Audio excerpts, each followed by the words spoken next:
नमस्कार साथियों, मैं आप सबका शुभचिंतक, सबका जाना पहचाना चेहरा राजेश हिंदुस्तानी। स्वास्थ्य सागर प्राकृतिक चिकित्सा केंद्र, जहाँ मानवों का ही नहीं, पादपों का, फसलों का, मृदा का, देशी गौवंश का सबका उपचार किया जाता है और सबको सेहतमंद रखने का उपाय बताया जाता है। अतः आप हमसे अविलंब संपर्क करें और अपनी पीड़ाओं का निराकरण करें, अपनी समस्याओं का निराकरण करें। हम आपसे इतना ही कह सकते हैं कि भाई यदि आप हमारे पास आएंगे तो आपको हंसी खुशी वापस जाने का अवसर प्राप्त होगा और आपकी समस्याओं का उचित समाधान अवश्य ही मिलेगा। चाहे वो मानवों से संबंधित हों, चाहे वो पादपों से, चाहे वो आपकी मृदा से, चाहे फसलों से, और चाहे देशी गौवंश से। अब कुछ लोग ये बोलेंगे कि भैया आप देशी गौवंश की ही बात क्यों करते हो, किसी और की नहीं। तो देखिए, ऐसा है कि भाई जो देशी गौवंश है वो कामधेनु गौ माता का अंश है, ठीक है ना। और कामधेनु गौ माता समुद्र मंथन से प्राप्त हुए रत्नों में से एक रत्न है। और यदि किसी को ये नहीं ज्ञात हो कि भाई देशी गौवंश की क्या विशेषता है, तो मैं आपको बता देता हूँ कि देशी गौ माता की आपने देखा होगा, ऊपर तो खूब वर्षा निकला होता है और नीचे इनके थैली से लटकी होती है। तो उनके लिए कहा जाता है कि भाई जो यूवी रेज हैं, यानी अल्ट्रावायलेट रेंज, जब पराबैंगनी किरणें आती हैं सूरज की, वो पराबैंगनी किरणें जो हैं उनकी ऊपर के कुबड़ में एकत्रित होती रहती है। और साथ में उनको जो भी उनकी ज्ञानता से या कैसे भी कह लीजिए आप, या कोई जानबूझकर उनको अगर धीमा विष देता है तो वो विष उनके दूध में या उनके गोबर में या गौमूत्र में नहीं निकलता। वो उनकी जो लटकन होती है थैली गर्दन के वहाँ पे, वो उसमें एकत्रित होता रहता है और धीरे धीरे वो अपने अंत की ओर अग्रसर होता रहता है। तो ये हमारी गौ माता की प्रमुख विशेषता है। बाकी जब पहले फिरंगी लोग आए तो उन्होंने क्या किया कि हमारी गौ माता के दूध को A2 बोल दिया। तो इनका दूध तो है A2 ग्रेड का है, यानी कि उनके जो गाय हैं उनकी दूध से हमारा दूध श्रेष्ठता में कम है। लेकिन यदि आप आज का वो देखेंगे, माहौल वातावरण देखेंगे, तो आपको देखिएगा कि भाई बाहर विदेशों में जितना भी दूध उत्पादन होता है, एक A1 मिल्क, उस सबका दूध पाउडर बनता है। और दूध पाउडर, वो जो दूध पाउडर है वो सारा के सारा एशिया में आता है। इसमें भारत भी बहुत बड़ा भागीदार है उसको खपाने में, मतलब उसका उपयोग करने में। और बड़े चाव से लोग बाग खाते हैं उसको, बड़े उससे कहते हैं देखिए हम तो विदेशी दूध पाउडर मिल्क पाउडर खा रहे हैं, जबकि वो धीमा विष है, ये उन लोगों को नहीं मालूम होता। कुछ लोग अज्ञानता में, या कह लीजिए कि अधिक स्मार्ट बनने की उसमें, बच्चों को सेरेलैक पाउडर और ऐसे मतलब जो है पाउडर, प्रोटीन पाउडर इत्यादि इत्यादि का सेवन कर पाते हैं। और मतलब जो एक खल होती है ना, उसकी कीमत वो लोग हज़ारों रुपए किलो में वसूलते हैं। फिर भी अज्ञान माँ बाप जो है बच्चों को वो देने की उसकी प्राथमिकता रहती है कि बच्चों को ये दिया जाए, जिसके दुष्प्रभाव से बच्चे का वजन बढ़ता है, वो बेस हो जाता है, यानी मोटा हो जाता है। और आज के समय में जो कहा जाता है कि भाई जो बच्चा जितना भी मोटा होगा वो उतना ही बीमारियों का लोटा होगा, मतलब वो उसमें उतनी ही बीमारियों की संभावना रहेगी कि भाई वो कभी मधुमेह हो जाएगी, कभी आपके कुछ और समस्या हो जाएगी, आँख में या किडनी में या ऐसी समस्या होती रहेंगी।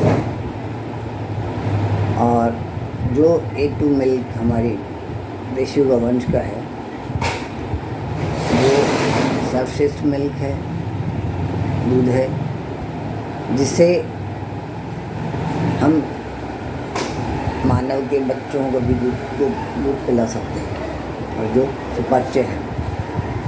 इसी लिए देशी गौ माता को बच्चों की दूसरी माता कहा जाता है। बच्चों को दूसरी माता का उपाधि उनको मिली हुई है, दूसरी माता की। भाई देशी गौ माता जो है वो बच्चों की दूसरी माता है। यदि किसी कारणवश महिला अपने बच्चे को या महिला हो जाए तो बच्चे को देशी गौ माता का दूध का सेवन कराइए, जिससे वो आसानी से पचा लेगा और उसके धर्म और संस्कार भी अच्छे रहेंगे। तो एक बात तो ये हो गई यहाँ पे कि भाई आप अपने सनातन धर्म और संस्कृति सभ्यता का ज्ञान प्राप्त करें, उसको आत्मसात करें और अपने परिजनों को जबरन आत्मसात करवाएं। अब कल एक व्हाट्सएप आया था कि भाई आने वाले कुछ समय में, आने वाले कुछ वर्षों बाद हमारे यहाँ, हमारे भारत राष्ट्र में बच्चे पैदा होने बंद हो जाएंगे। उसका कारण है कि आजकल एक जो शब्द है कैरियर जो है वो कोड के समान है हमारे समाज में। हमारे समाज के लिए वो एक कोड है और उसके लिए नारियां जो हैं अपने समस्त जीवन को, समस्त राष्ट्र के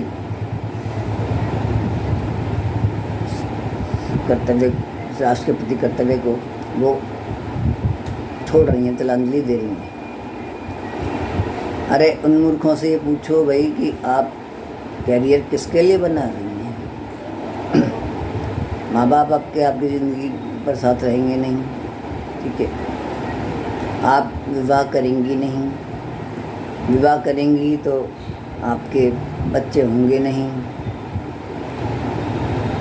क्योंकि आप 35-40 वर्ष की उम्र में तो विवाह करेंगी और उसके बाद आपको एलोपैथी वाले डरा देंगे कि भैया इस उम्र में अगर आप बच्चे पैदा करोगे तो आपके ऊपर बहुत घातक प्रभाव पड़ेगा।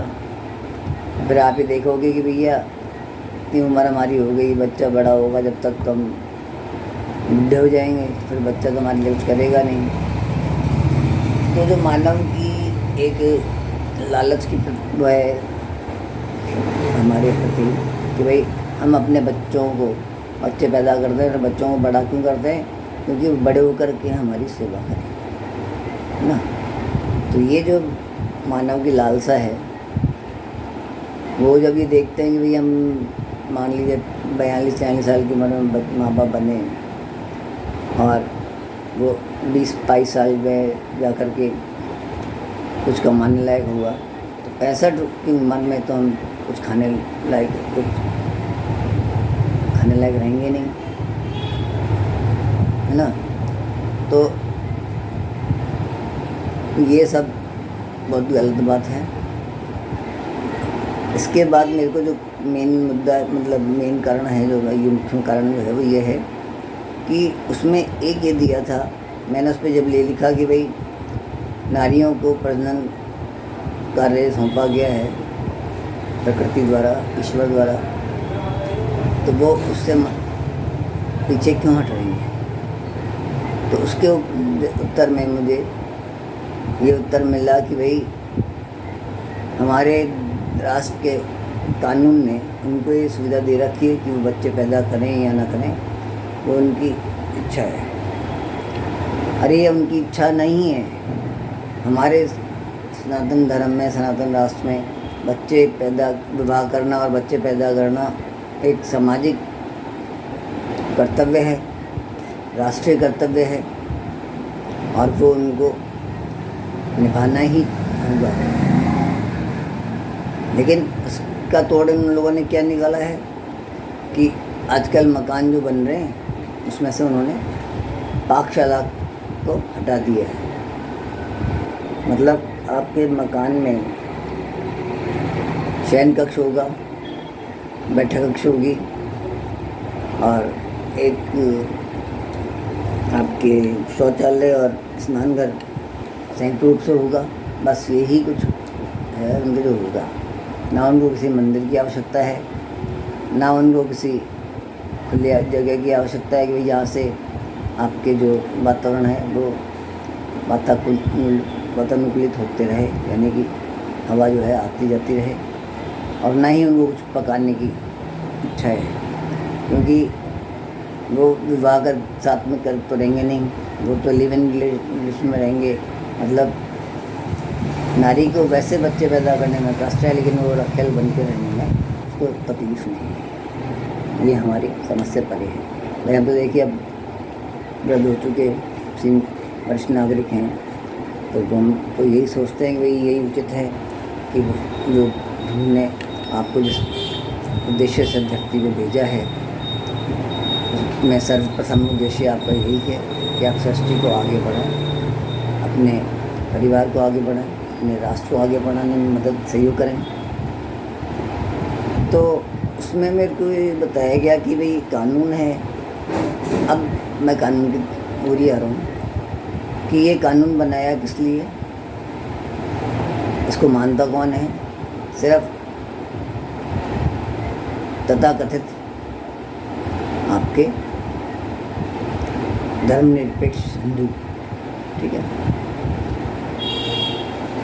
जिनकी जनसंख्या को कम करने के लिए ये कानून बनाया गया। और मेरे विचार में इस कानून के बारे में हमारे राष्ट्र की 95-96% जनसंख्या को ठीक ज्ञात नहीं होगा, जैसा भी कोई कानून है। कुछ गिनती की जो चुनिंदा वकील हैं उनको शायद हुआ गया, या और कोई न्यायालय के आदमी है या जो पुस्तक जिसने लिखी है कानून, जो कानून मंत्री वगैरह हैं, उनको हो सकता है शायद हो। विश्वास नहीं है मुझे कि उनको भी होगा, लेकिन शायद हो सकता है। तो जो मैं ये कहता हूँ कि भाई हमारी जनसंख्या को कम करने के लिए कांग्रेस ने कितने ही ऐसे काम किए हैं कि समझ में नहीं आता कि हम लोग पागल थे क्या, हमारे पूर्वज पागल थे क्या, या अभी मोदी सरकार पागल है और अभी हमारे जो हम लोग हैं वो पागल हैं, और हमसे जो छोटे हैं वो भी पागल हैं। तो भाई वो ऐसी कुप्रथाओं को कि भाई आप हमने सरकार ने नौकरी में कर दिया, ठीक है, उसके बाद सिजेरियन प्रसव की प्रथा चला दी, और एक ये कानून जो है ऐसा कानून बना दिया कि भाई लड़की चाहे तो विवाह करे और चाहे तो विवाह करने के बाद भी बच्चे पैदा ना करे। और चौथी एक हमारे समाज में एक कोड और है, ब्रह्म कुमारी संस्था, जो ये कहते हैं कि भाई पुरुष और मतलब नारी में कोई रिश्ता ऐसा नहीं होना चाहिए जिससे संभोग कहा जाता है, मतलब ऐसा कोई रिश्ता नहीं होना चाहिए। और अगर रिश्ता कोई जबरन करता है तो वो तलाक दे देती हैं, और तलाक देने के साथ साथ उसके पास जो धन होता है, धन और सामान होता है, उसको भी वो लूट लेती हैं।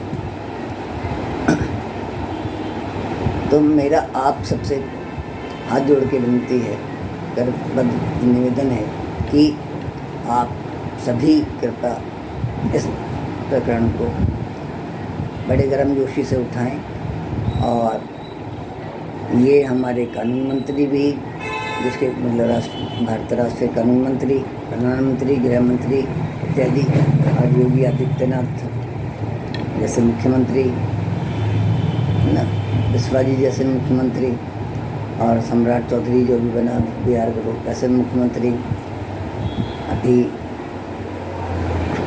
फडणवीस है वो क्या महाराष्ट्र का मुख्यमंत्री, इन सब की जानकारी मिलाएं और इस कानून को